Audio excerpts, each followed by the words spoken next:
আজ থেকে বেশ কয়েকদিন আগে একটা দিদিভাই আমাকে কমেন্ট করেছিল যে দিদিভাই তোমার ফ্রিজ ক্লিন করার ভিডিওটা আমার ভীষণ পছন্দ হয়েছে। তো সেই ভিডিওটা মোটামুটি ভাইরালও হয়েছে। তো ওটাতে 23K মতন 23,000-এর মতন ভিউজ এসেছে। তো ওটা তো বেশ অনেক কজনই মানে কমেন্ট করেছে যে ভালো হয়েছে, আর একটু ভালো হতো, বা অনেক রকমের মানে যার যার যেটা মত সেইভাবে মানে কমেন্ট করেছে।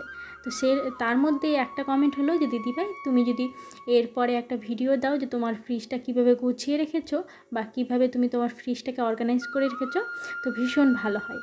তো সেই দিদিভাইটাকেই মানে সেই দিদিভাইয়ের রিকোয়েস্টে আজকে ভিডিওটা তৈরি করেছি। তো সকাল সকাল মাছ নিয়ে চলে এসেছে কর্তামশাই, সেই মাছটাকে রান্না করে নিচ্ছি।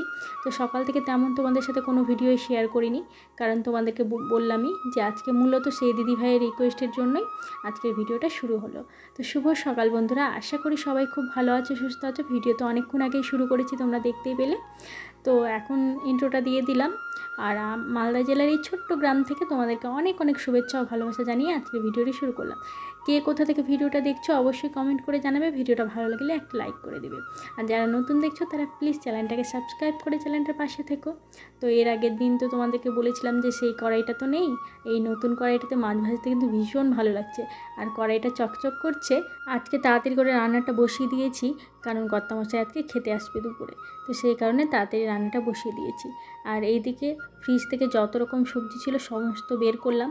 বের করে ডাঁটা নিয়ে এসেছিলো আজকে কিনে, সেই ডাঁটাগুলোকে ছোট ছোট করে টুকরো করে কেটে রাখলাম, কারণ ফ্রিজে তো আর অত বড় ডাঁটা রাখা যায় না। সেটাকে ছোট ছোট করে টুকরো করে কেটে ক্যারি ব্যাগে করে তারপরে ফ্রিজে রাখতে হয়। আর জানো তো কয়েকদিন ধরে তোজোর জন্য যেই দুধ নেওয়া হয় সেটা তোজো খেতে চাইছে না, জানি না কেন। তো সেই দুধ জড়ো করে করে প্রায় 1 কিলোর মতন হয়ে গেছে। তো মানে যতবারই দুধ জাল দেওয়া হয় তো মানে নেওয়া হয় ততবারই জাল দিয়ে এক জায়গায় জড়ো করে রেখে দিই। তো তোজোর পাপা দেখে বলছে মানে যতটা ঘন হয়েছে না, উপরে পুরো তেল মানে ঘি ভেসে গেছে। তো তোজোর পাপা বলছে যে এটার পায়েস বানিয়ে নাও। আর সেই যে খেজুরের গুড় নিয়ে এসেছিলাম, প্রায় তোমার জানুয়ারির দিকে খেজুরের গুড় নিয়ে এসেছিলাম। তো খেজুরের গুড়টা এত সুন্দর হয়ে আছে ফ্রিজের মধ্যে, তোজোর পাপা বলছে এটা দিয়ে পায়েস করে নাও। তো সেটা আবার ইন্ডাকশানে বসালাম।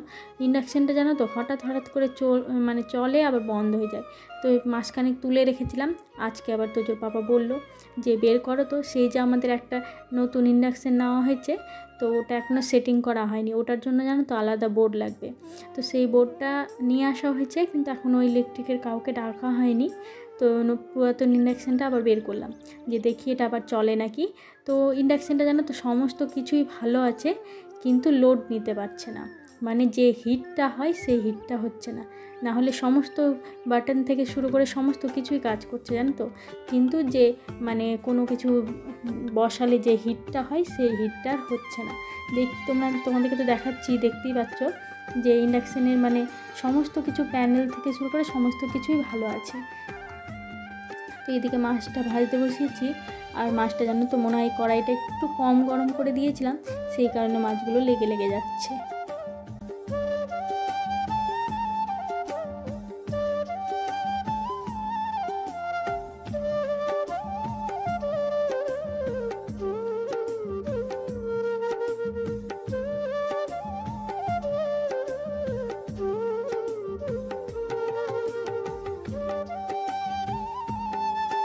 তো চলো বন্ধুরা, এদিকে আমার মাছের ঝোলটা ফুটে এসেছে, আর মাছগুলোকে যেমন তেমন করে মানে ভেজে নিয়েছি।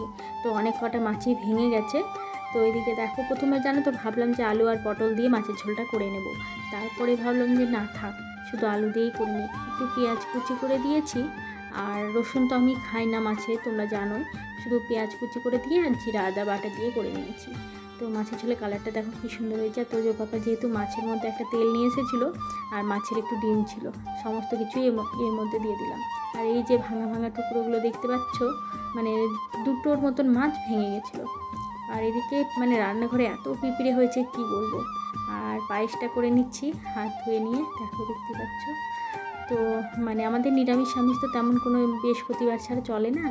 তো পায়েস তোজোর পাপা খেতে চেয়েছে, তাই জন্য মানে দুপুরেই করে নিলাম, কারণ ঠান্ডা ঠান্ডা পায়েসটা খেতে বেশি ভালো লাগে। আর গরম গরম মানে মিষ্টি জিনিস গরম জানো তো আমাদের বাড়িতে কেউ খায় না, কারণ ঠান্ডা হলেই বেশি ভালো লাগে। জিলিপি বলো, জিলিপি তো আমরা এনে ফ্রিজে রেখে পরের দিন খাই, এতটা ভালো লাগে। আর মিষ্টি জিনিস মানে ঠান্ডাই ভালো লাগে, আর মানে ঝাল ঝাল হচ্ছে গরম জিনিস খাও। মাংস রান্না করে সঙ্গে সঙ্গে খাও, দেখবে দারুণ টেস্ট হয়। তো ঝাল জিনিস সাধারণত গরমই ভালো লাগে।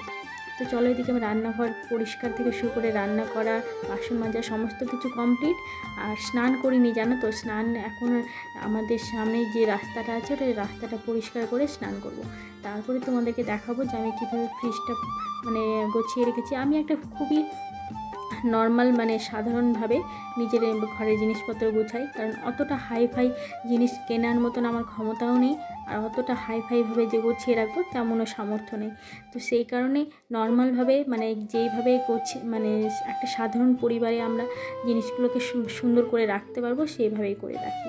আমি যে অন্যের দেখে যে এটা নিয়েছে ওটা দেখে নিয়ে যে নিজের জিনিস ঘরবাড়ি গোছাবো এরকম কোনো মানে পয়সার অপচয় করার কোনো ইচ্ছেই আমার নেই। সেই কারণে নর্মালভাবে যেভাবে গোছানো মানে গুছিয়ে রাখলে ভালো লাগবে সেইভাবেই রাখি।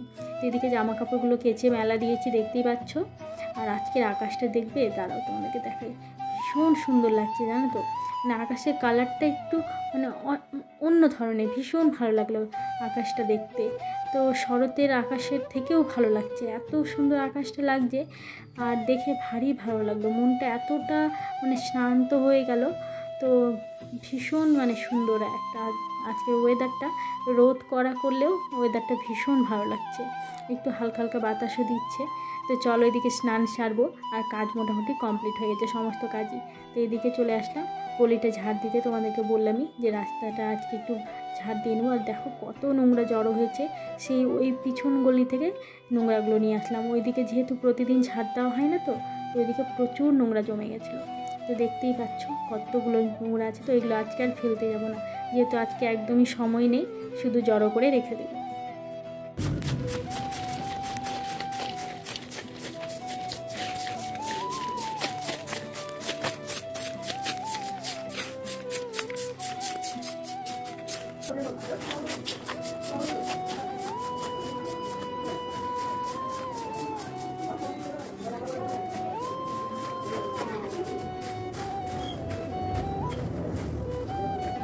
তো চলো, অনেক অপেক্ষা করিয়েছি, আর অপেক্ষা করাবো না।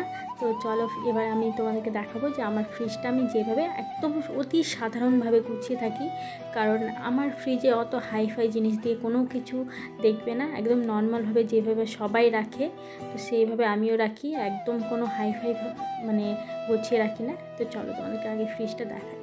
তো আজকে তো যেহেতু ফ্রিজটা তেমনভাবে ক্লিন করা নেই, তবে অতটা নোংরাও থাকে না আমার ফ্রিজটা। তো এখানে দেখো বেশ বরফ জমেছে, তাই না? তো মানে ডিপ ক্লিন করতে হবে আরেকবার। দেখো বেশ অনেকখানি বরফ জমে গেছে। তো আর আমাদের ডিপ ফ্রিজের ঢাকনাটা জানো তো মানে একটু ভাঙা আছে, তো সবসময় খোলা যায় না। তো সেই কারণে ডিপ ফ্রিজটা আমার মানে পুরোপুরি বন্ধই থাকে ধরে নাও।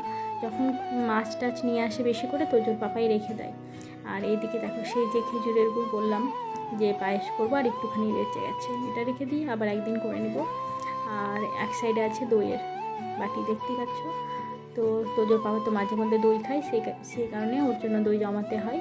আর তার নিচে আছে কাঁঠাল, এগুলো হচ্ছে ঝুড়িতে রাখার। তো ঝুড়িটা যেহেতু পুরো ফিল আপ হয়ে গেছে, তাই জন্য উপরে রেখেছি। আর এখানে আছে আম, বাবার বাড়ি থেকে পাঠিয়েছে। তোমরা তো দেখোই যে আম বেশিরভাগ আমার বাবার বাড়ি থেকে পাঠাই। আর দু জায়গায় কাঁঠাল নিয়েছে জানো তো। আমি ভেবেছি যে মনে হয় একটা আমাদের আছে আর একটা হয়তো অন্য কারোর জন্য, মানে কেউ হয়তো ওকে বাজারে দিয়েছে যে নিয়ে যেয়ে আমার বাড়িতে দিয়ে দিস। মানে এর আগে তো অনেকবারই তোজোর পাপাকে দিয়ে অনেকে বাজার পাঠিয়েছে যে আমার বাড়িতে দিয়ে দিস। এবার বাড়িতে নিয়ে আসার পর আমি ওকে বলছি যে দুটো কার, বলছে দুটোই আমাদের। আর এখানে আছে ডিমের পেটি, তবে এটাকে খুলে রাখতে হবে। নিয়ে আসা হয়েছে কিন্তু খুলে রাখিনি। আর তারপরে তোমাদেরকে আমার ঝুড়িটা দেখিয়ে দিই। একদম সিম্পলভাবে ক্যারিব্যাগে করে সমস্ত কিছু রেখেছি। কোনো কন্টেনার বা কোনো কিছু এখনও নিয়ে উঠতে পারিনি, তবে যে নেব না এমন না, মানে যখন আমার সামর্থ্য হবে ঠিকই নেব।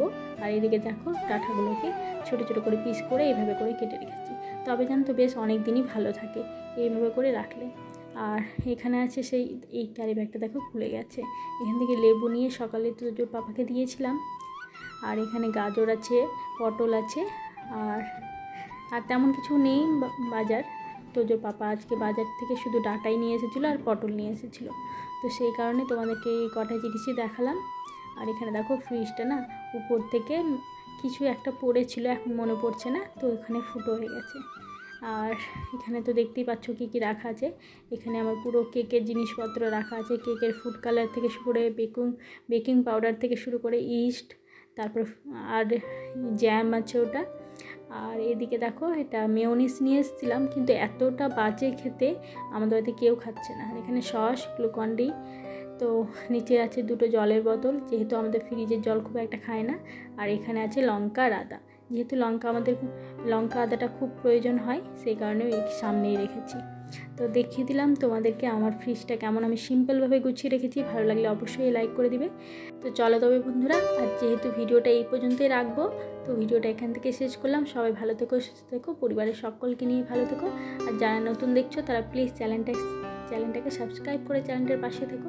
আর ঘরের দিকটা তোমাদেরকে দেখিয়ে দিই, ওই যে দেখো ঘরটা গোছানো, ঘরটাকে কী অবস্থা করেছে। তো চলো সবাইকে টাটা, সবাই ভালো থেকো।